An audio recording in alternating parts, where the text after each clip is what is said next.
So আমরা করি কি, আমরা মানে এই পলিটিশিয়ান করে থাকার জন্য এ আমার, ও আমার, এ আমার, কেউই তোমার না। তোমার যখন সময় হবে তখন তোমার যেতে হবে। তো সময় হয়েছে, চলে গেছে। এটা না করে যদি প্রপারলি করতো না, কিন্তু হয় কি ওই সময় আল্লাহ মোহর মেরে দেয়। আল্লাহ যখন মোহর মেরে দেয় আপনি ভিজুয়ালাইজ করতে পারেন না, আপনি দেখতে পারেন না যে আসলে আমার অবস্থানটা কি। না হলে এটা তো খুব সিম্পল ব্যাপার ছিল। প্রধানমন্ত্রী যদি, সাবেক প্রধানমন্ত্রী যদি খালি এই ছেলেদেরকে বলতো তোরা আমার সাথে ভাত খেয়ে যা, প্রথম দিন ফিনিশ, আর কিছুই লাগতো না।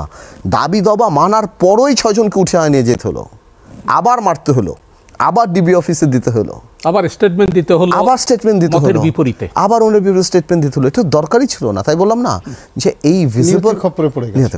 এই যে ভিজিবল যে জিনিসটা থাকে না মানুষের, যে আমি মনে করি একে থামালে আমি বাঁচবো, একে থামালে আমি বাঁচবো, আমি সব ম্যানেজমেন্ট করবো না ভাই। মানুষের প্রতি অনেস্ট থাকো, মানুষের প্রতি অনেস্ট থাকো। ক্ষমতা থেকে চলে গেলেও মানুষ ভালোবাসবে, আল্লাহ তাআলা সম্মান দিয়ে রাখবে।